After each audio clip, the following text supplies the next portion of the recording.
tafuta mahali mkae. Mzee Tuti, si utusalimia hata kama umeingia sasa hivi. Vipindi vimepita, ni vizuri tusalimiane. Ndio salimie kanisa. Na nikisema Mzee Tuti ni wawili. Yes, wako wote. Siku ya Tanzania. Tunashukuru Mungu siku ya leo kufika mahali hapa. Ndio. Mbarikiwe. Amina. Pigia Yesu makofi mazuri. Mwamini Bwana Yesu makofi mazuri. Hata mimi ninashukuru Mungu, inanipendeza. Ndio. Mchana wa leo tuwe pamoja katika mafundisho. Na wapenda kwa jina la Yesu. Amina. Pigia Yesu makofi mazuri. Mimi hupenda kujitambulisha. Kwa majina yangu ni mtumishi Charles Ongoro. Niko hapa Bombolulu. Namshukuru Yesu, niko na mke mmoja na niko na watoto 5 na wajukuu 2 na wengine wako njiani wanakuja. Pigia Yesu makofi. Kwa hiyo mchana wa leo ni siku ambayo Yesu ameipanga kwa ajili ya mambo mema katika maisha yetu. Na wacha tutumie hii siku vizuri vile ambavyo Yesu anataka. Mhubiri wa kwanza ametoka, ametuhubiria Mwanzo 3 na akasonga na mafundisho yake vizuri, hasa mafundisho yaliyotujenga, na bado tutaendelea kujengwa kwa mafundisho mengi kama hayo. Karibuni nyote na Yesu awatangulie kwa kipindi hiki ambacho ninaenda kutembea pamoja nanyi katika sehemu ya mafunzo haswa ya kuishi na wapendwa wetu na maisha ambayo tuko nayo siku za leo. Pigia Yesu makofi. Ni mambo mengi tu tumefundishana kwa kufunuliwa na Yesu. Kuna jambo ambalo ninataka kulizungumzia na ningekuomba utembee na mimi kwa maandiko na Yesu Kristo atatubariki sote pamoja. Ningependa kusema hivi ya kwamba mtu anapopata nafasi kusimama mbele ya madhabahu kama hapa niliposimama, kuanzia mimi na mwingine yoyote anayepata nafasi hapa mbele, wakati anahubiri ama anahutubu, ningependa mtu yoyote anayemsikiza asijichukulie kwamba ule ujumbe anahubiriwa yeye. Fulani ananijua, ama mchungaji nilimweleza hivi, ama fulani nilimwambia hivi, sasa ndio amekuja nayo madhabahuni kuyaongea. Kama ni hivyo, basi hatutahubiri, maana tukifunuliwa na Roho tunafunuliwa labda na mambo ambayo mnayajua. Sasa inabidi tunakataza kile ambacho Roho ametumana. Ningependa ukiwa hapa, jua ya kwamba ujumbe huu unakuja kwa uwezo wa Roho. Sikiza tu makini. Lakini ukisema huu ni wangu, fulani ananizungumza mimi, fulani ananihubiri mimi, basi Biblia ina mambo yote ya kuhusu wanadamu, hatutahubiri. Kwa sababu kila lililoandikwa pale ndani linahusu wanadamu. Sasa tukihubiri mahali ni mwingine, tukihubiri mahali ni mwingine, tutaacha kuhubiri. Wewe sikiza tu, na kama ni mahali pa kurekebisha, kama ni kubadilika, badilika tu. Na Yesu yuko kazini, atatuzidishia neema zaidi. Pigia Yesu makofi. Ninataka kuzungumzia kitu kinaitwa hisia. Mwambie mwenzako hisia. Hisia. Kitu kinaitwa hisia. Feelings. Kwa Kizungu wanasema feelings. Hisia za mtu. Wapendwa, hisia ni hatari sana. Usicheze na kitu kinaitwa hisia. Feelings. Ni hatari sana. Na nikizungumzia hisia, ninajua maana ya hisia, maana tumepitia mambo kama hayo katika maisha. Feelings ni hatari sana. Hisia inaweza kufanya mtu mzima kama mimi nikabaka msichana mdogo kwa sababu ya hisia. Hisia ni hatari. Feelings ni hatari sana. Hisia inampata yamkini hata mwendazimu ambayo unamuona akitembea Kongowea na wapi, ana hisia. Ikifika wakati wake ana hisia pia naye, na ni lazima itimizwe ama itimie. Kwa hivyo hisia ni hatari. Hisia inaweza kufanya msichana mdogo sana akampenda mzee, na inaweza kufanya mzee akapenda msichana mdogo, ama mwanamke akapenda kijana mdogo. Hisia inaweza kufanya hata wewe mama uliye hapo ukapenda mume wa mtu, hata wewe mzee uliye hapo ukapenda mke wa mtu. Haya ni mambo yako kwa sababu ya hisia. Hisia ni hatari sana, feelings ni hatari sana. Na wakati hisia zimekuja, hisia sio pepo hati utakemea, hapana. Hisia sio pepo utakemea, ni Yesu aliweka hiyo hisia hapo, na aliweka ili itimizwe. Pigia Yesu makofi. Aliweka hisia ili ipate kufanya nini? Kutimizwa. Wapendwa, hisia ni hatari. Ninazungumzia kuhusu wajane, ninazungumzia kuhusu kuachana, ninazungumzia kuhusu kukaa mbali mbali. Haya maneno matatu yaangalie sana ninaposonga na wewe. Amina. Kuna mjane yuko hapo, kuna kuachana, alafu na kuna kukaa mbali mbali. Hizi zote hisia inatembea hapo, na hapo ndipo kuna hatari ya hisia. Katika mambo ya ndoa unaweza kuamini tu kile ambacho umeona, lakini sio kile ambacho mtu anakuletea. Nimemuona mume wako na huyu, nimemuona mke wako na huyu. Kile ambacho umeona ndio una uhakika na. Lakini ndoa nyingi zinavunjika kwa sababu ya mambo ambayo watu hawakuona. Wameambiwa tu ya kwamba nimemuona mume wako pale, nimemuona mke wako pale, ndoa inavunjika. Hawa watu wawili wakikaa mbalimbali na wako na hisia, hapa ndio tunakuja. Kilichowagonganisha ni mwanadamu tu ameleta umbea na ndoa imevunjika. Sasa wako mbalimbali, kila mmoja anakula sima vizuri na kuku na omena, mwili unafura mafuta, hisia. Mwingine yuko huku, mwingine yuko huku. Hisia inaweza kukufanya ufanye jambo ambalo utakuja kujutia. Hata ukifikiria utasema ni mimi kweli nilifanya ile, lakini ni hisia imekufanya ufanye. Ndio maana unakuta watu ambao hawajaokoka, mtu ni mlevi, anachukua mwanamke kwa baa kwa ajili ya hisia na ulevi. Asubuhi akimwangalia yule mwanamke analia, nimechukua nini? Kwa sababu ya hisia. Hisia ni hatari. Na hapa ndipo kuna hatari ya kwamba sisi tulio wateule tusiwachane wala tusitengane. Pigia Yesu makofi.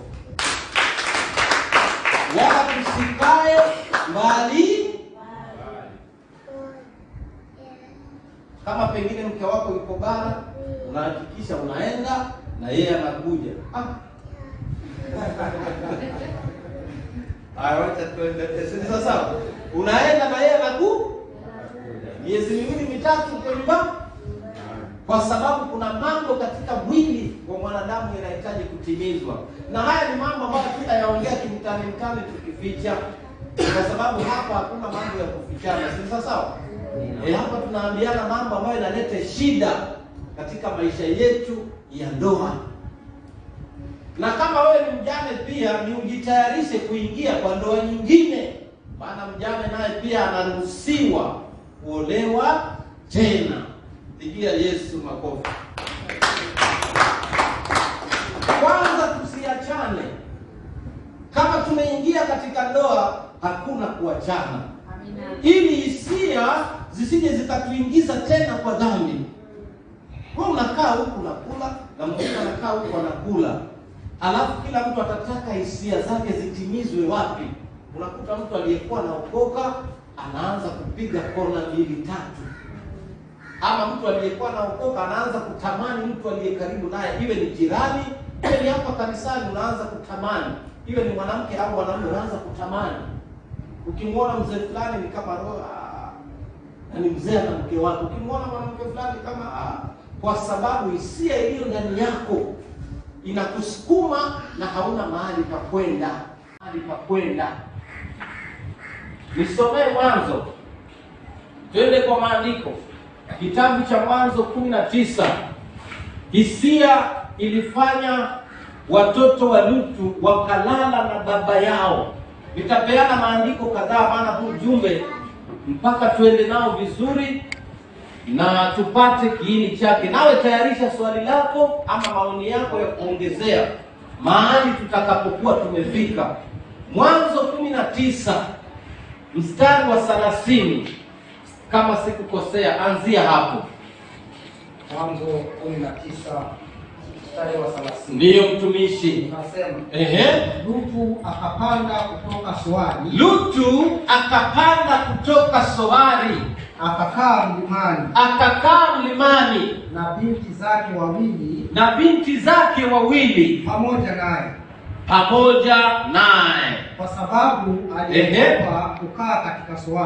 kwa sababu aliogopa kukaa katika Soari. Akakaa katika pango, yeye na binti zake wawili.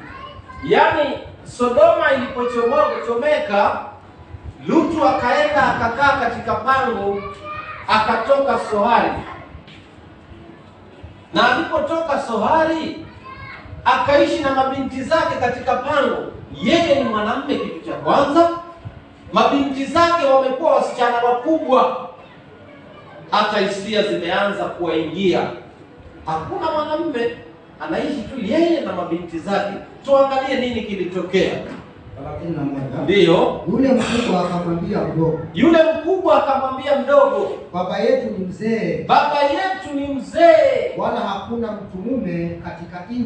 wala hakuna mtu mume katika nchi, atuingilie kama ilivyo desturi ya dunia yote. Rudia hiyo sehemu. Yaani baba yetu amekuwa mzee, na hapa mahali hakuna mwanamume wa kutuingilia sisi kama desturi ya dunia yote. Naelewa nini hapo? Mwanamke na mwanamume ni kitu kimoja na ni desturi ya dunia yote. Sasa wasichana, matiti yamekuwa makubwa, wamekuwa wasichana wakubwa, hakuna wanaume, baba yao ndio yuko hapo. Wakasema huyu mzee ndio atatusaidia. Endelea. 32. Ndio. Haya. Na tumnyweshe baba yetu mvinyo. Tukalale naye. Ili tumhifadhie baba yetu uzao. Wakamnywesha baba yao mvinyo usiku ule. Akaondoka huyo mkubwa akalala naye. Wala yeye hana habari. Alipolala alipoondoka. Yes. Ikawa siku ya pili, mkubwa akamwambia mdogo, tazama nimelala jana na baba. Tumnyweshe mvinyo tena usiku huu. Ukaingie ukalale naye. Tosha tu. Akili yote ya kumnywesha baba yao mvinyo ilikuja wakati mwili ulipokuwa na hisia, wakati mwili ulipohitaji mwenzake. Wasichana ni wakubwa, wanahitaji hisia zao zitimizwe, lakini hakuna mwanamume katika mtaa ule. Wakasema wacha tufanye haya kwa huyu baba. Hebu angalia hisia inavyowatuma kwa uchafu. Hisia inawatuma kwa uchafu. Na hata wewe na mimi leo tukikosa mwenzetu wa kuungana naye, tutaingia kwa uchafu kama huu.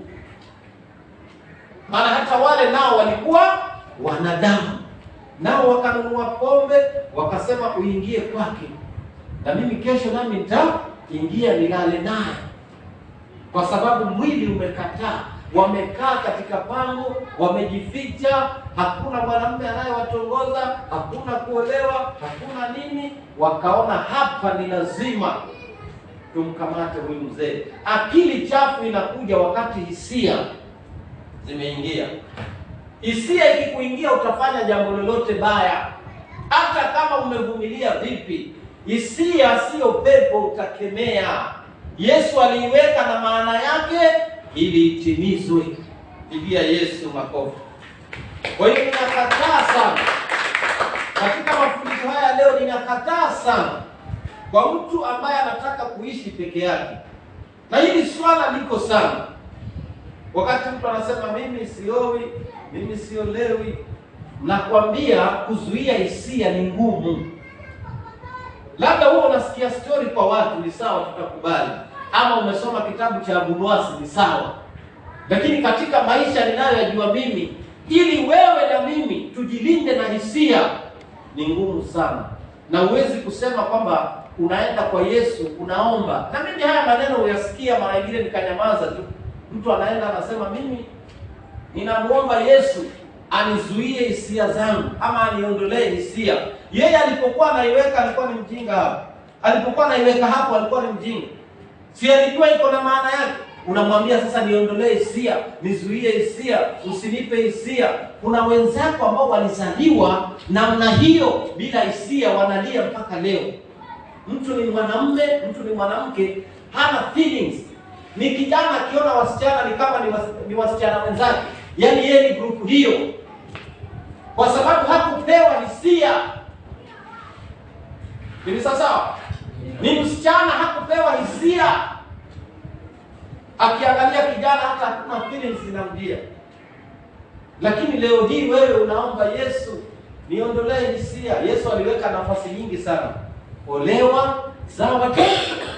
Lakini hati Yesu nifunge hisia yangu, nifunge nisifanye hivi. Fanyeni tu. Lakini hakuwa mjinga wakati alipokuwa anaweka hisia. Alikuumba akakuwekea hiyo. Na ni lazima itimizwe kwa masharti yaliyopo katika Biblia. Pigia Yesu makofi. Ndiposa wakati unaachana na mwenzako, fikiria sana. Huko unakoenda utaweza? Maana hisia zitakuja. Mmekwazana kidogo, utasahau siku moja mbili utasahau. Alafu anze kula vizuri. Je, mwili unapohitaji utatimiziwa wapi? Hisia yako itatimia wapi? Na ndipo wengi sana, haswa makanisa ya dini wengi sana. Mimi nakwambia sana, makanisa mengi ya dini kuna wale wana msimamo kama huo. Mimi siolewi, mimi nitaishi tu. Yesu ndiye mume wangu. Kweli? Yesu. Haya, acha ngoje tuone matokeo. Yesu amenioa. Aliweka hiyo hisia na sababu. Mwanzo 25:1. Mwanzo 25:1. Ibrahimu anaoa akiwa na miaka 100. Yaani mke wake Sara amefariki ana miaka 100 lakini angalia mwili bado unasumbua tu. Mwili unasumbua tu. Akasema acha nichukue mwingine. Ketura. Soma hapo. Kitabu cha Mwanzo 25 mstari wa 1. Ndio. Ibrahimu alioa mke mwingine. Ibrahimu alioa mke mwingine. Jina lake akiitwa Ketura. Jina lake akiitwa Ketura. Akamzalia Zimrani. Akamzalia Zimrani. Nilikuwa nataka hapo tu. Ibrahimu kwa nini aoe tena? Si angesema mimi na miaka yangu 100 na wacha nikae tu. Wacha nikae tu ningoje kufa. Lakini kila akilala akiamka asubuhi mwili unahitaji. Akasema nisije nikafanya dhambi, wacha nichukue mke mwingine. Pigia Yesu makofi. Ibrahimu anaoa sasa miaka 100 na kwa sababu ya hisia, kwa sababu ya huu mwili. Ukila vizuri, uoge vizuri na mawazo yako yatulie, lazima utahitaji mwenzako. Pigia Yesu makofi. Pointi zangu ni 3 kwa wajane walioachana na wanaokaa mbalimbali. Hapa jamaa, kuna jamaa anarukaruka katika Gusi Express. Baada ya mwezi mmoja sharuka. Jamani iko wapi? Mama amerudi. Pigia Yesu makofi. Wapendwa, haya mambo ni madogo madogo, tunakuyafundisha ni ngumu sana, ila inahitaji neema. Mimi siwezi kukwambia wewe uachane na mke wako au mume wako, na mimi ninajua next mwezi mmoja tayari Elio limesimama, na hiyo Elio likisimama unatoka kwa wokovu sasa hivi unakaa nje ya wokovu, kwa sababu hisia zikija hutaweza. Utavumilia, mwisho unaanguka na mambo ambayo hata wewe mwenyewe ukifikiria utasema kwa nini nimefanya hivi. Wapendwa, tukae pamoja katika ndoa. Pigia Yesu makofi. Na kama mpenzi wako anakaa mbali na wewe, jaribu sana muwe mkitembeleana, ama kwa muda fulani mnakaa pamoja. Na Yesu atafungua pesa na atafungua neema tu. Mimi nikifundisha mafunzo haya ya hisia, nimewahi kukaa na wamama na wanaume ambao wapenzi wao wameenda kazi nje ya nchi. Kuna mama mmoja nilikaa naye nikamuuliza, mama, mume wako wanasafiri sana 2 years 3 years ni warudi, wewe mambo namna gani wewe? Niambie mama, nataka kufundisha kitu. Niambie. Akaniambia, mchungaji, acha nikwambie ukweli, mwaka ukianza naweza kuvumilia, lakini ikifika hapo mwaka mmoja na miezi 6 kuishi. Na basi unavumilia sana. Pigia Yesu. Mwaka unaisha wiki ya mwezi wa kwanza mpaka wa 6 kuisha. Na ananiambia, mchungaji, huo ndio ukweli. Huo ndio ukweli uliopo. Pigia Yesu makofi. Wanaume hata miezi 6 ni nyingi. Ukifika mwaka umepone ni kwa neema. Pigia Yesu makofi. Ukimaliza mwaka ni kwa neema. Wapendwa, haya mambo watu wanaficha. Mimi katika injili ambayo najaribu Yesu anifunulie sana ni injili ya haya mambo ambayo watumishi wao wanaficha. Maana ukienda kwa mtumishi atakwambia, mwanangu, wewe omba tu. Yesu omba tu. Omba mwenye mwaka wa 3 omba tu, na mtu yuko Ulaya omba tu. Omba. Na wanakwambia omba kweli. Si ukweli huo. Tuambiane ukweli. Tusikae mbali na tusiachane. Mama amekuja kwako, mume wangu tumeachana, anakwambia achana naye. Wewe kaa mama. Kaa kwa jina la Yesu. Kaa kwa jina la Yesu. Badala ya kuambia mama utaweza hivi, utakaa utaweza. Yeye anakuambia mama, tulia, kwa jina la Yesu inawezekana, utakaa na utamtumikia Yesu hivyo. Amekudanganya. Pigia Yesu makofi. Ukweli ambao angekuambia ni kwamba, mama, ni kweli mumeo amekukosea, lakini tafadhali mama, rudi tu mkae pamoja. Mambo yanatengezwa, watu ukosana na wakarudiana. Lakini sio unamwambia mtu kaa peke yako, anakusumbua sana wewe. Kwanza wewe mwanamume namjua huyo sasa hivi anakupiga, toka hapo, toka. Atakusaidia baadaye. Anakudanganya utoke ukutane na simba ama ukutane na dubu huko nje. Maana ukitafuna omena vizuri, hisia zikija utafanya uchafu tayari. Pigia Yesu makofi. Ningependa maswali baada ya ujumbe huu. Twende kwa Mwanzo 38. Mwanzo 38. Na kwa mtu ambaye ni mjane, last option, jambo la mwisho kabisa la kufikiria katika akili yako kama wewe ni mjane, ni kwamba sitaolewa tena. Hilo liwe jambo la mwisho.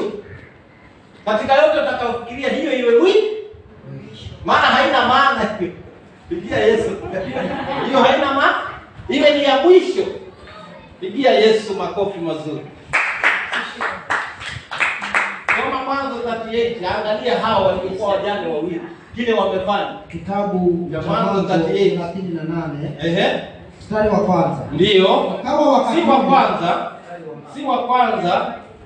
Si wa kwanza, nataka mstari wa Mwanzo 38 mstari wa 15. Lakini kabla hujasoma, wacha nieleze kitu. Katika habari za Mwanzo 38 mstari wake ni wa 15, nitaanzia nyuma kidogo, keti tu. Hapa kulikuwa na mtu aliyekuwa na watoto, yeye mwenyewe anaitwa Yuda. Sasa huyu Yuda akazaa Neri, akazaa na mwingine. Basi huyu msichana ambaye anaitwa Tamari akaolewa nyumbani kwa Yuda. Kijana wa kwanza aliyekuwa amemwoa Tamari akafa. Kijana wa pili akamrithi, naye pia akafa vile vile. Sasa kukawa kuna mmoja mdogo anaitwa Shela. Huyu mzee Yuda, katika kipindi cha haya matukio yanatokea, mzee Yuda naye akafiliwa na mke wake. Sasa kukabaki kijana mdogo kwa ile nyumba anaitwa Shela. Mzee Yuda akamuita Tamari, akamwambia, mkaza mwanangu, vijana wangu wote wawili washakufa, nimebaki tu na huyu mdogo. Je, utasubiri? Tamari akamwambia, ndio utasubiri. Kijana akakuwa Yuda yeye hampi Tamari kijana kwa sababu ana mchezo fulani, anaogopa labda wale wawili walikufa kwa vile huyu msichana ni kisirani. Sasa hataki kumpa Shela naye pia afe. Akawa anaendelea kupoteza muda, na huku Tamari anangojea akiwa amejizuia hisia zake. Soma mstari wa 15. Tuanzie hapo 15. Kitabu cha Mwanzo 38 mstari wa 15. Ndio. Nasema, Yuda alipomwona alimdhania kuwa ni kahaba.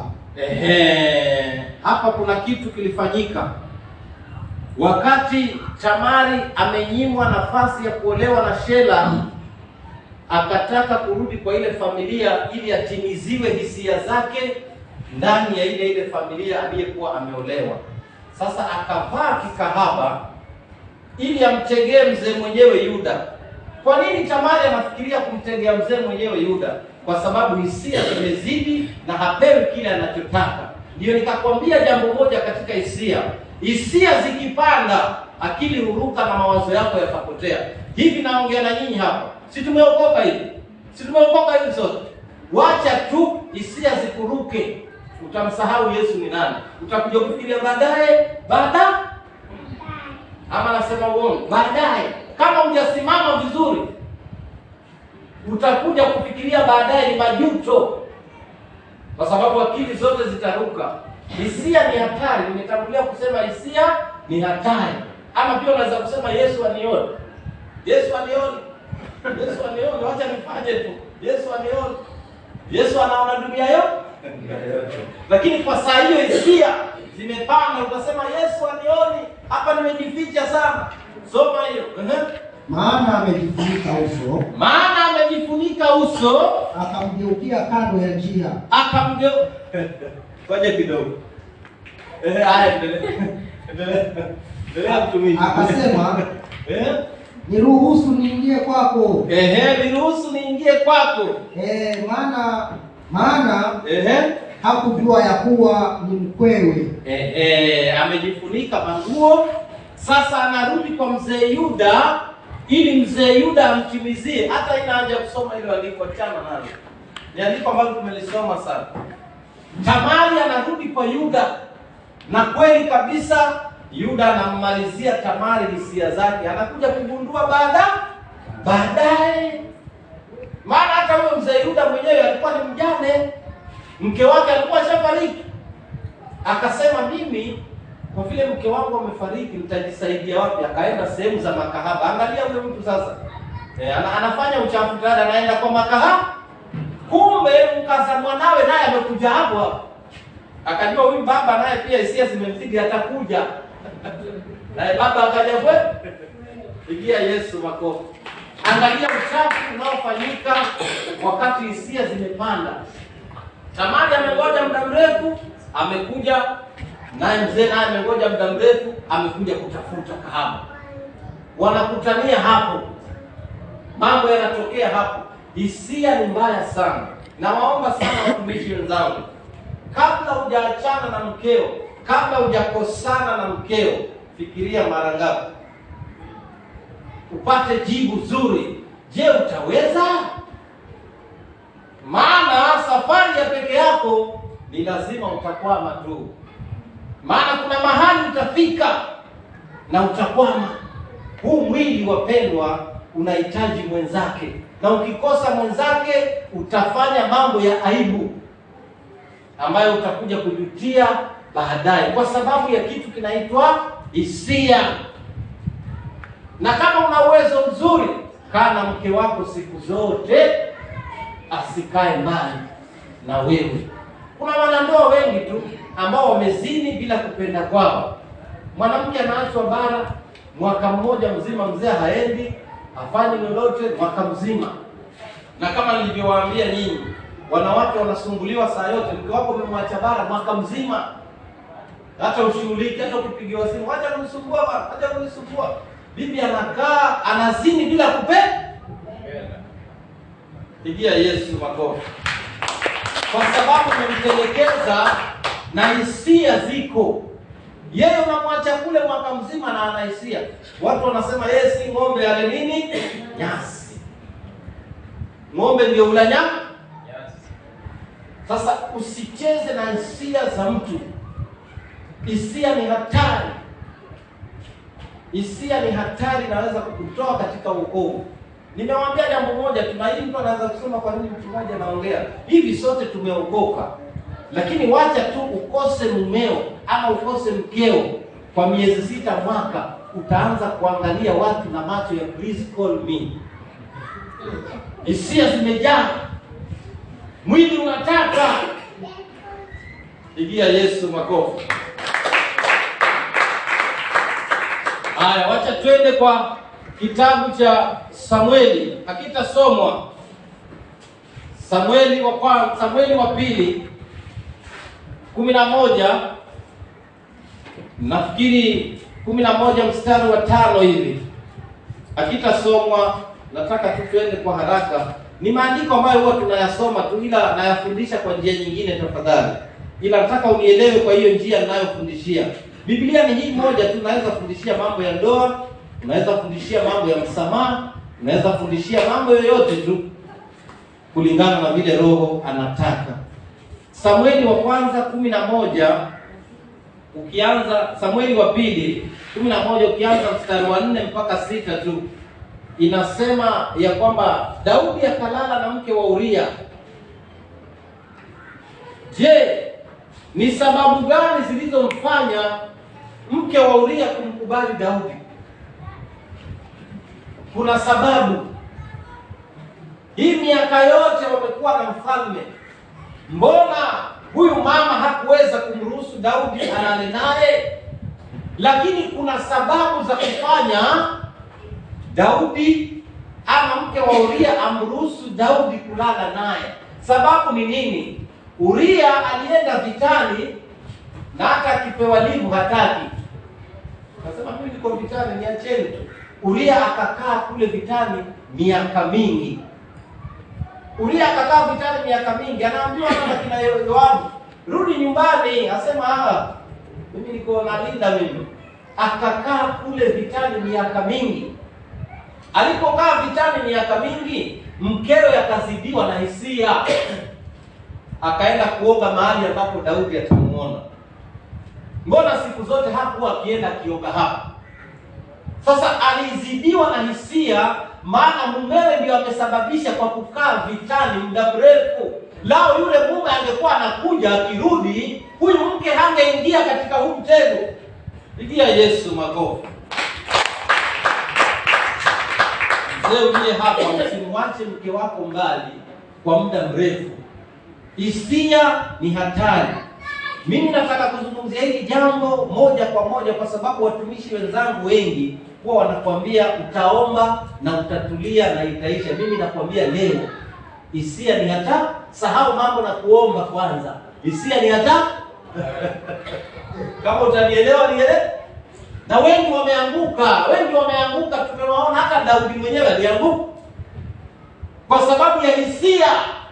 Mzee uliye hapa, usikae mbali na mke wako miezi 2, 3, 4, 5, 6, uko mbali tu, na mke wako na hushughuliki na hujali.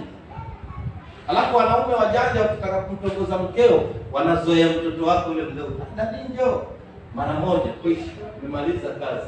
Akishazoea mtoto wako tu anakuangusha tayari. Amekuangusha katika imani. Mimi nasema hili jambo si wadanganyi. Hata wale waliookoka washaanguka kwa majaribu kama haya ninayoyafundisha leo. Lakini tunaziba. Hata hao watumishi wanakwambia usijali mama, hii ni kawaida, tutaomba tu. Wewe kuwa na imani, omba tu. Kuwa na imani. Yakobo anasema imani bila matendo. Imani bila matendo. Haya basi. Pigia Yesu makofi. Hatusemi kwamba Yesu hawezi, lakini kuna mambo utaomba kwa Yesu na hata kutimizia, maana unaomba kinyume. Unaomba kinyume na taratibu. Kwa mfano umemwacha mkeo ama umemwacha mumeo, alafu naomba Yesu akuondolee hisia. Kwa nini ukamwacha mkeo ama mumeo? Sasa warudi kwa Yesu akuondolee hisia, na kuachana ni dhambi kwa Yesu. Hapo kuna kitu kitafanyika kweli? Anasema katika Malaki 2:15, mimi nachukia kuachana. Alafu sasa umeachana na mkeo au mumeo, unaenda kuomba Yesu, nifunge hisia zangu. Tayari umefanya dhambi ya kumwacha mkeo, huku wasema ufungiwe hisia. Vitawezekana? Haviwezekani. Pigia Yesu makofi. Wapendwa, kitu kinaitwa hisia. Be very careful. Shimo la Tewa tulipokuwa pale, kama kuna mmoja tulikuwa naye pale na weekly, wale wazee tulikuwa naona wazee na mvi zao wamelepa. Weekly tulikuwa naye Shimo la Tewa, mzee kabisa, kinywele nyeupe, amelepa msichana ama amelepa mtoto kwa sababu ya feelings, kwa sababu ya hisia. Amelepa. Wazee tulikuwa nao pale wamefungwa life sentence kwa sababu ya hisia. Hisia ni hatari. Alafu kuna kitu ambacho sisi naweza kukizungumzia tu juu tu, ya kwamba inafikia wakati unamkosoa Mungu, unaenda unadunga sindano ya fulani ya miezi 6 mwaka. Hisia zitapotea kwa wewe mwanamke. Sasa ndani ya ndoa yako shida zitaanza polepole, maana mumeo akikutaka kwa kitendo cha ndoa unakataa kwa sababu kuna hisia. Huyu mume wakati unapomnyima haki yake aende akaipate wapi, na yeye ana hisia, wewe ushajazwa mashindano, hutaki, lakini yeye ataipata wapi? Tayari shida kwa ndoa, maana hisia ya upande mmoja imepunguzwa, ya upande mwingine iko. Ndio naona ndoa nyingi zimevunjika kwa sababu ya mambo kama hayo. Lakini leo ninakwambia hisia ni hatari. Timizia mwenzako haki yake. Pigia Yesu makofi. Haya, wacha tusonge, twende kwa mhubiri. Wacha turudi kwa Ruth tu kwanza, alafu tutaenda kwa mhubiri. Ni kitabu ambacho nimekuwa nikikiongea karibu wiki moja hivi, lakini nataka kueleza kitu pale. Na Ruth 3:9, andika tu Ruth 3:9. Ninataka kuzungumzia kitu pale. Huyu msichana Ruth, tukirudi kwa historia yake, Ruth ni mjane. Yuko na Naomi ambaye ni mama mkwe wake, pia ni mjane. Ruth ni msichana mdogo tu, ameolewa, hajazaa. Ameolewa tu hajazaa, mume wake akafa. Ruth bado ni msichana mdogo. Akakaa na mama mkwe wake ambaye pia ni mjane kwa muda. Ukianza Ruth 1, huyu mama mkwe amegundua haya ninayoyasema leo. Anamuuliza Ruth, wewe si ukubali kuolewa upate raha? Hebu soma 1 hapo kwanza. Huyo mama mkwe anajua kwamba kukaa hivi ni hatari kwa hisia. Anamuuliza mkaza mwanawe, je, nikutafutie? Anasemaje? Ni maandiko yanasemaje? Huyo mama mkwe mwenyewe anajua kwamba katika umri wake, lakini anajua huyu msichana mdogo hataweza huyo. Hisia huyu hataziweza. Tatu. Anzia 1 kwanza ndio tutaenda 9. Mstari wa kwanza. Ndio. Nasema kisha Naomi mama mkwe huyo Naomi akamwambia mkwewe, je, mwanangu, si vizuri nikutafutie raha? Hebu tulia tu. Unaelewa vipi hapo? Je, mwanangu, si vizuri nikutafutie raha? Raha sasa ni kumuingiza kwa ndoa nyingine, maana ndoa ni raha. Nimo ndani ya Yesu naburudika, nimo ndani ya Yesu naburudika, nimo ndani ya Yesu naburudika, nimo ndani ya Yesu naburudika. Mama Naomi anamwambia mkaza mwanawe, si nikutafutie raha? Akamuuliza, na huyu Boaz unamuonaje huyu? Huyo mama naye kwa kijego Huyu Boaz mama ana maneno huyo. Basi anasema na huyu Boaz huyu anafanya tunamuona hapa. Unamuonaje? Mstari wa pili. Basi na huyu Boaz. Je, siye wa mbali yetu? Ambaye alikuwapo pamoja na wasichana wake. Zama keti tu inatosha. Anataka kumtafutia mkaza mwanawe raha. Na hii ni hekima kubwa ambayo Naomi anatumia, kwa sababu anajua akimwacha Ruth vile vile watachezewa na vijana, atachezewa na watu, adungwe mimba, awachwe huko akiteseka. Lakini anataka kumpa ndoa ili apate raha ndani ya ndoa. Hata kama mkaza mwanawe atabaki na mume, itakuwa faida kwake. Pigia Yesu makofi. Anamwambia, mimi nataka upate raha mkaza mwanangu. Pata raha. Ni mjane huyu. Anaambiwa apate raha, yaani aolewe tena aendeleze maisha. Pigia Yesu makofi. Tukifika mstari wa 9, nataka nifundishe kitu hapo. Haya, kuna kitu kinaitwa haya miongoni mwa wanandoa. Kuna haya. Ruth alipoambiwa ni Boaz akasema ndiye huyo, akaanza kutaka kuinyaku. Akaenda mwenyewe na usiku, mstari wa 9, akaenda mwenyewe na usiku akalala karibu na Boaz. Anataka kunyakua kilicho cha. Alafu nyinyi wa mama mnasema ati mume wako huwezi kumbembeleza, mume wako huwezi kumtongoza. Ruth angalia kile anachofanya huyo. Ruth anaenda kumbembeleza Boaz. Mama yake utambembeleza kwa nani analeta hiyo? Ruth anaenda kufanya nini? Kumbembeleza Boaz. Analala katika miguu yake. Boaz akigeuka hivi anakuta mtu anamgusa. Anasema ni nani? Anasema ni mimi. Ni mimi mjakazi wako. Uitande nguo yako juu yangu. Yaani Ruth ndiye anamtongoza Boaz. Lakini wamama mliambiwa mwanamke atongoze mwanamume. Mkakubali hivi. Na hasa sasa leo nakufunza katika ndoa yako wewe leo. Mtongoze mume wako siku zote. Mbembeleze na kumtongoza. Maana Ruth hata hajaingia kwa ndoa na unasikia maneno anayoongea. Je, huyu Ruth akiingia kwa ndoa atatoka kweli? Atakuwa anafanya yale mazuri yenye? Pia Yesu makofi. Ruth hakuona haya kumfuata Boaz.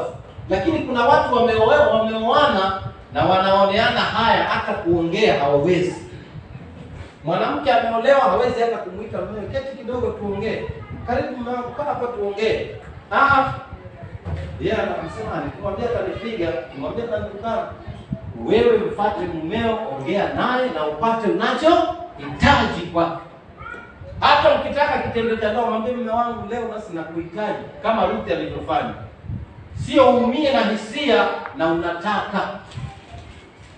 Pigia Yesu makofi. Naelekea nikimalizia, alafu tuende kwa maswali. Mhubiri 4 mstari wa 9. Mhubiri 4 mstari wa 9. Wapendwa, kuwa wawili ni nguvu. Kuwa wawili ni nguvu. Ukiwa peke yako huwezi. Wengi wamepoteza pesa nyingi kwa ajili ya kukaa peke yao. leo ana huyu, kesho ana yule. Nafundisha general, leo ana huyu, kesho ana yule, kwa sababu ya kukaa peke yake.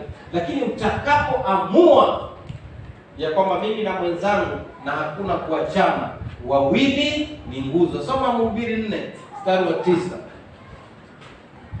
Mstari wa 9.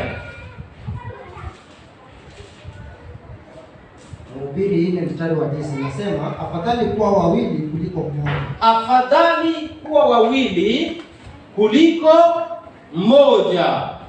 Maana watapata ijara njema kwa kazi yao. Mstari wa 10. Ndiyo. Kwa maana wakianguka mmoja wao atamuinua mwenzake. Yaani mkiwa wawili mnaishi pamoja, mtapata ijara ni malipo. Kwa maana akianguka mmoja, mwingine atamuinua mwenzake.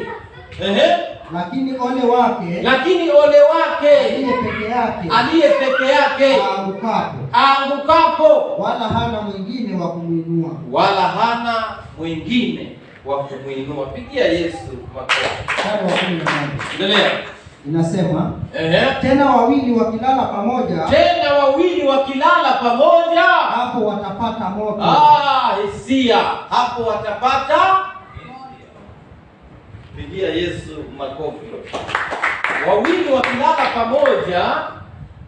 Na siku moja nikawaambia ya kwamba kitendo cha ndoa kina faida yake nyingi sana.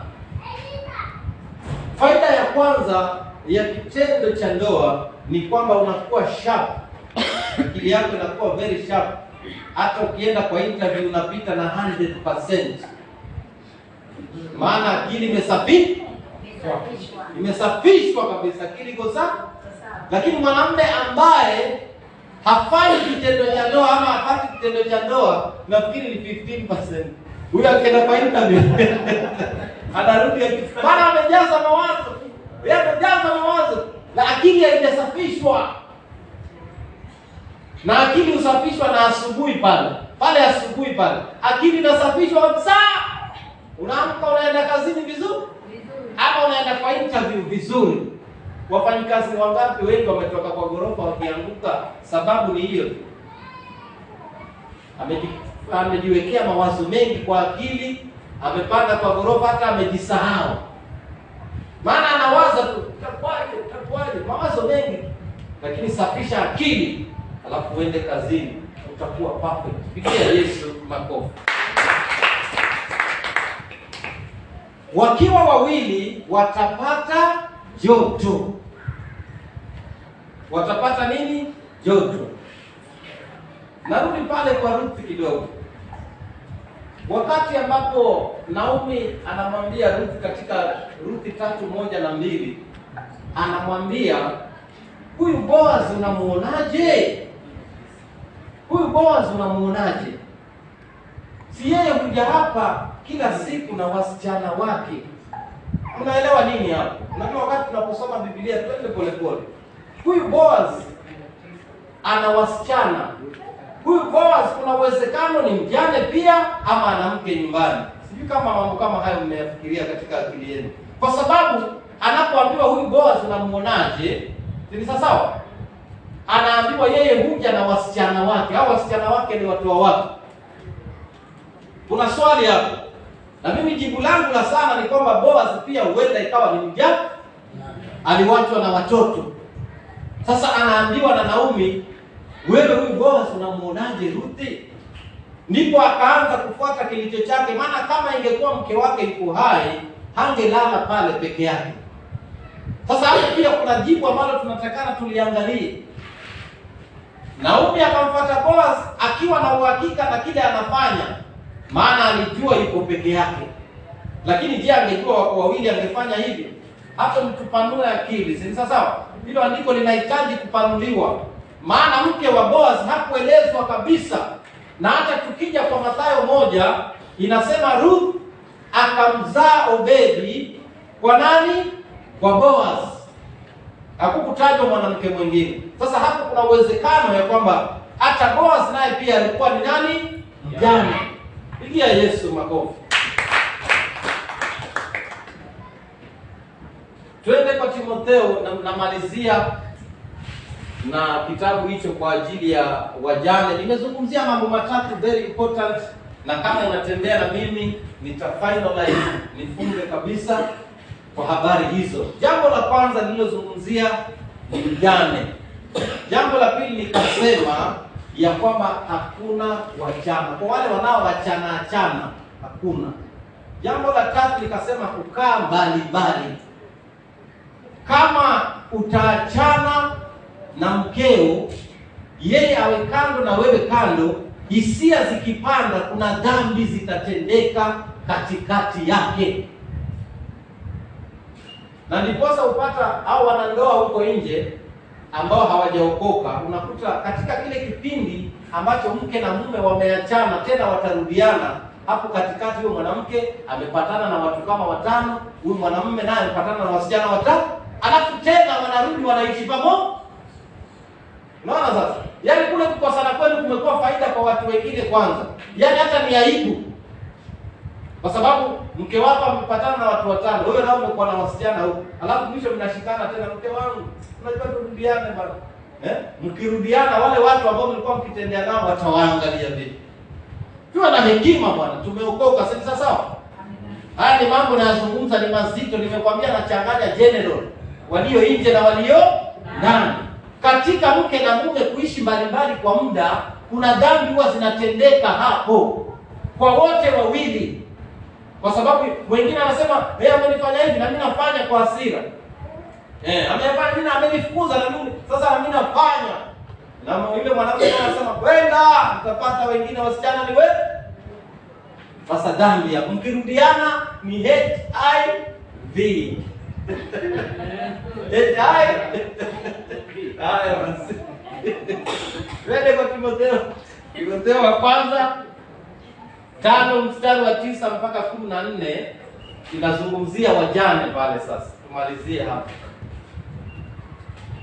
Timotheo wa kwanza 5. Nafikiri nitamalizia hapo, nitaeleza zote kwa pamoja kisha soma. Anzia mstari wa 9.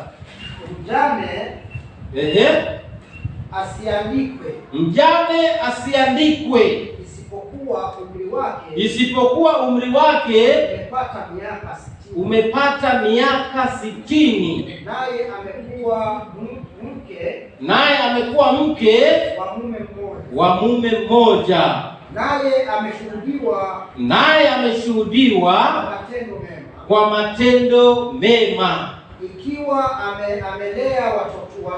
Ikiwa amelea watoto, ikiwa amekaribisha wageni, ikiwa amewaosha watakatifu miguu, ikiwa amewasaidia wateswao, ikiwa amefuata kwa bidii kila tendo jema, Mstari wa 11. Ndiyo. Bali wajane walio vijana ukatae kuandika hao, maana wakizidiwa na tamaa, wakizidiwa na hisia, kinyume cha Kristo, wataka kuolewa. Yani walishaandikwa tayari na huku tena wanataka kuolewa. Nao wanahukumu kwa kuwa wameiacha imani yao ya kwanza. Tena pamoja na hayo hujifunza kuwa wavivu, wakizunguka nyumba kwa nyumba, wala si wavivu tu, lakini ni wachongezi na wadadisi, wakinena maneno yasiyowapasa. Basi kauli ya Paulo hiyo, basi napenda Wajane ambao si wazee, wajane ambao si wazee waolewe, wazae watoto, wawe na madaraka ya nyumba, ili wasimpe adui nafasi ya kulaumu. Pigia Yesu makofi. Tumeanza na vitabu vya Agano la Kale. Tumemgusia Ibrahimu kwa Mwanzo 25. Ibrahimu anapofiliwa na Sara, Ibrahimu anaoa Ketura, anamweka kwa nyumba. Alafu anazaa na Ketura watoto kadhaa pale. Lakini katika urithi pale kuna jambo, shuka hapo kidogo, Mwanzo 25. Kuna jambo pale katika urithi, wakati Ibrahimu anarithisha watoto wake, kuna vile alifanya kwa hekima. Isaka ndiye aliyempa sehemu kubwa, wale wengine akawapa. Hebu soma hapo Mwanzo 25, ukishuka kidogo. Kuna vile wakati anapowapa urithi hapo, kuna jambo ametaja hapo. Mstari wa 3. Nasema Yokshani akamzaa Sheba na Dedani. Na 25. 3, atwende. 25:11. 11. Ikawa baada ya kufa kwake Ibrahimu, ndio Mungu akambariki Isaka mwanawe. Naye Isaka akakaa karibu na Lahai-Rohoi. Hivi ndivyo vizazi vya Ishmaeli. Hapana, twende mstari wa 5. Hiyo 25:5. Mstari wa 5. Ndio, Ibrahimu akampa Isaka yote aliyokuwa nayo. Lakini wana wa Masuria ndio hao sasa. Wana wa Masuria aliyokuwa nao Ibrahimu akawapa nini? Zawadi. Isaka amepewa nini? Na watoto wa Masuria wamepewa nini? Ibrahimu akampa yote, Isaka alipewa vyote, lakini akachukua zawadi kidogo kidogo. Si kama hapo tunaelewana? Kwa vile Ibrahimu ndio mwana wa Isaka ndio mwana wa ahadi. Maandiko katika Mwanzo 25:5 inasema ya kwamba Isaka alipewa vitu vyote vya Ibrahimu, lakini wale wana aliozaa na Masuria akawapa zawadi tu. Zawadi tu ni kusema chukua ng'ombe wawili, chukua mbuzi wawili. Yaani hawatambuliki katika urithi wa Ibrahimu. Sijui kama unanielewa. Walipewa zawadi tu, lakini vitu vyote vilibaki na Isaka. Maana ndiye mwana wa ahadi na ndiye mrithi wa mali za Ibrahimu. Pigia Yesu makofi. Sasa basi, tunamuona Ibrahimu baada ya Sara kufa anaoa tena kwa sababu ya hisia na mwili, ili asije akatenda dhambi hata kama ni mzee akaikosa mbingu. Ni sawa? Alafu katika Timotheo sasa tunaambiwa wajane walio wachanga na waolewe tena na wazae watoto, maana hao wajane wachanga wakizidiwa na tamaa, na washasema tumeokoka. Hii tamaa inakuja vipi? Wewe ni mama na umeokoka na umri wako ni 25-30, alafu mume wako akafa ama mke wako akafa. Maana mjane inasimamia wote wawili. Mjane sio mwanamke, mjane ni wote wawili, mume au mke. Sasa hapo tunazungumzia kuhusu mwanamke kwanza. Wewe ni mama wa miaka 25-30, mume wako amefariki, alafu unaleta ile lugha ambayo mimi huwa sikubaliani nayo, ile lugha ya kwamba nimeolewa na Yesu, miaka ni 25-26. Sasa hivi tutakukuta vichochoroni. Sasa hivi mwaka hauishi, tutakukuta vichochoroni umeshikwa kifua hapa, na huku unasema nimeolewa na Yesu. Jina la Yesu linatokana. Ndio maana Timotheo akayaona haya yote, akasema wajane wachanga, jamani, msiseme maneno kwamba mimi naishi peke yangu, nalea watoto, tutakuchungulia tukuone uko kichochoroni. Alafu hapo unajulikana fulani ameokoka, tunafuatwa sisi pastor. Yule ni kondoo wako. Yesu tumempatia huyu. Jina la Yesu linatuka.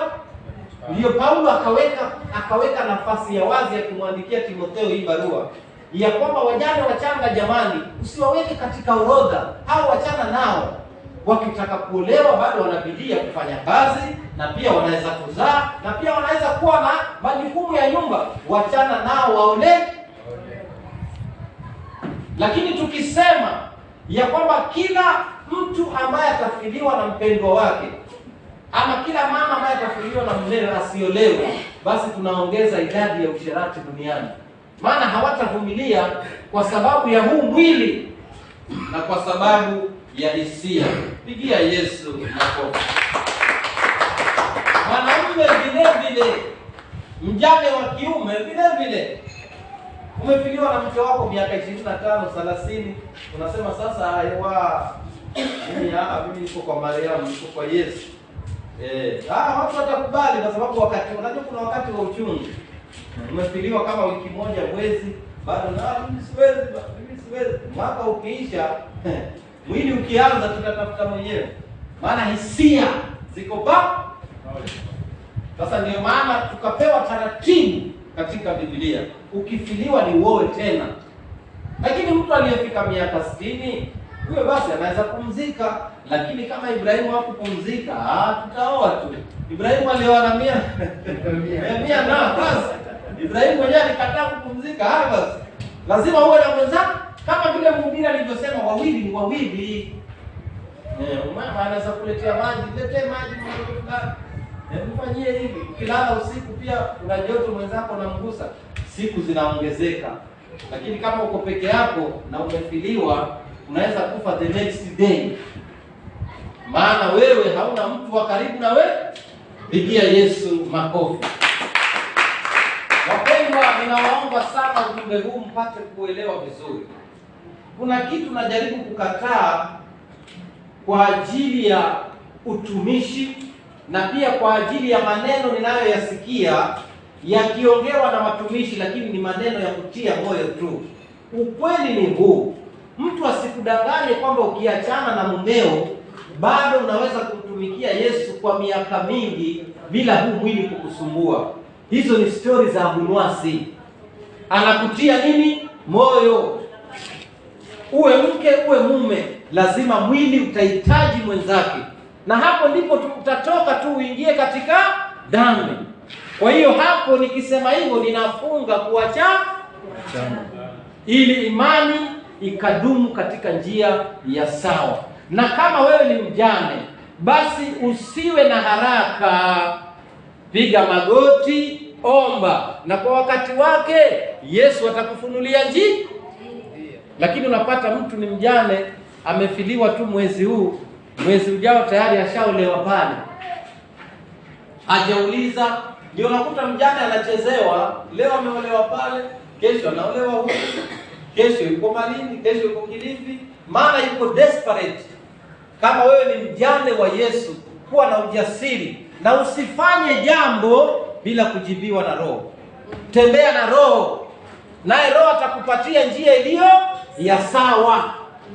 Lakini kuna wengine wanafanya maamuzi yao. Mtu amefiliwa leo, hata yani hiyo hayo matanga ya mumewe anatoka na mimba hapo. Hayo matanga ya mumewe hapo. Watu wanatoka matangani yeye mwezi mwaka huo, hiyo mwezi wa 9 iwazaa. Shida hizi si sawa. Tupeane, na hii ni kumaanisha alikuwa hana haja na yule aliyeenda. Kama anaweza shika mimba hapo matangani mwa huyo aliyeenda, hatari. Pigia Yesu makofi. Na kama nimezungumzia mjane, huyo mjane ni angoje taarifa kutoka kwa baba bila haraka yoyote. Yeye baba, wacha nikwambie kitu kizuri na Yesu. Kabla hajapanga kukupatia atakulinda, lakini anakutengezea kilicho cha kwako. Anakutengezea, lakini ukikataa mwenyewe kwa fikira zako atakuacha na hisia zitakutesa. Pigia Yesu makofi. Kuachana kiholela. Wewe nenda kweli, nenda kweli. Nimewaambia madhara yake, sio huko nje tu, hata hapa tu. Kwa sababu mtu akiachana mmewe hapa na hana nguvu, hana misuli ya imani, kesho niko nje huko Hata mnasikia amepiga chupa mbili huko yatembea. Yaani amerudi mataifa. Na huko ndio shida inatokea, lakini baada ya miezi kadhaa wataongea warudia HIV hapo inatokea. Pigia Yesu makofi. Na kama una uwezo, ninaomba sana sisi wanaume, kama una uwezo usiishi mbali na mkeo. Lakini kama una uwezo wa kwenda na kurudi ni sawa. Lakini usimweke mkeo bara miaka miwili. Tulikuwa na rafiki yangu mmoja kabla hatujaokoka hapa mtaani. Yeye alikuwa anaenda bara mara moja after 2 years. Akienda akirudi wiki ya kwanza anaanza kuchanga sukari robo. Yaani anaweka sukari robo, akipata kazi anaweka robo mpaka miaka miwili kufika. Ana kilo zake kadhaa anaenda nazo nyumbani. Hiyo 2 years umeacha mke wako nyumbani, umemwacha na nani? Huyu mama baridi yote inampiga kule bara vile kuna baridi. Baridi yote inampiga. Mwaka uishe tena. Hapana. Mimi ninawaambia kitu kimoja. Ukikaa na mkeo utalala njaa. Yeye Yesu ataleta na mtakula. Pigia Yesu makofi.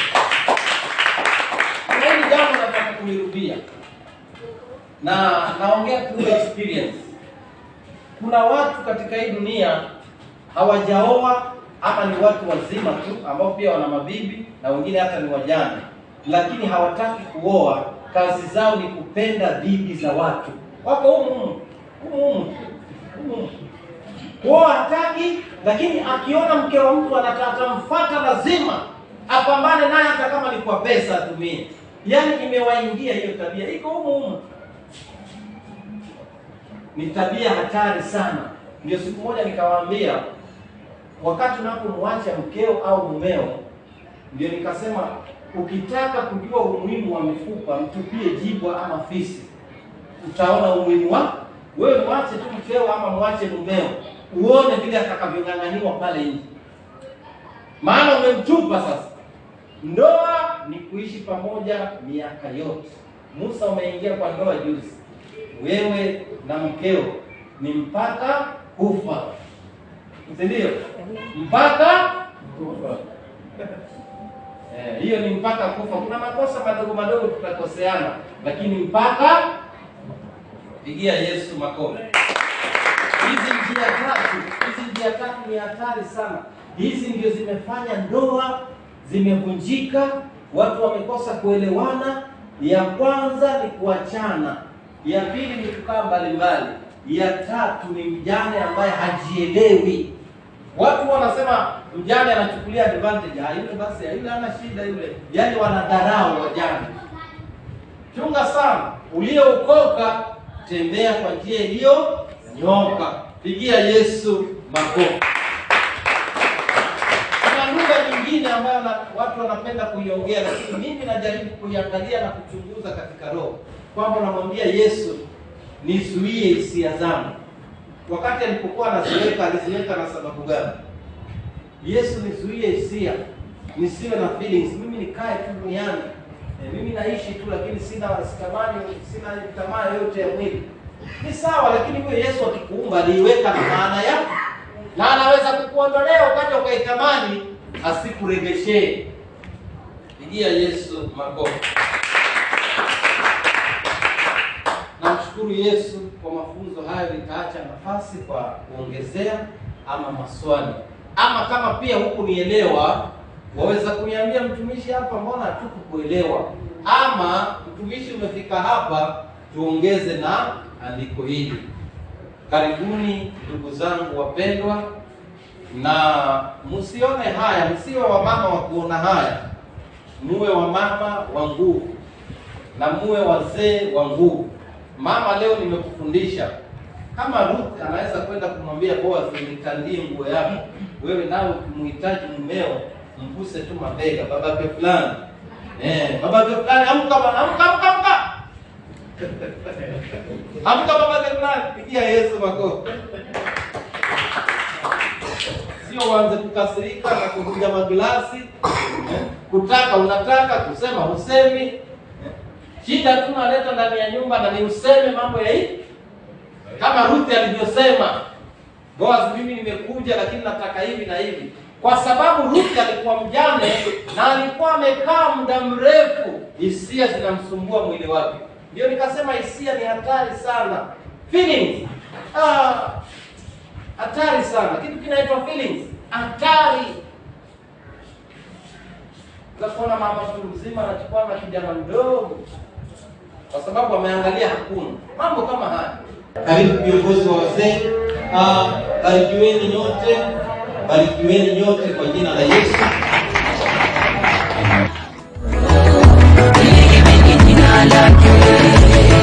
Augongoa uhai wako na kaburi, we nafsi yangu himidi Bwana, akutia taji la fadhili na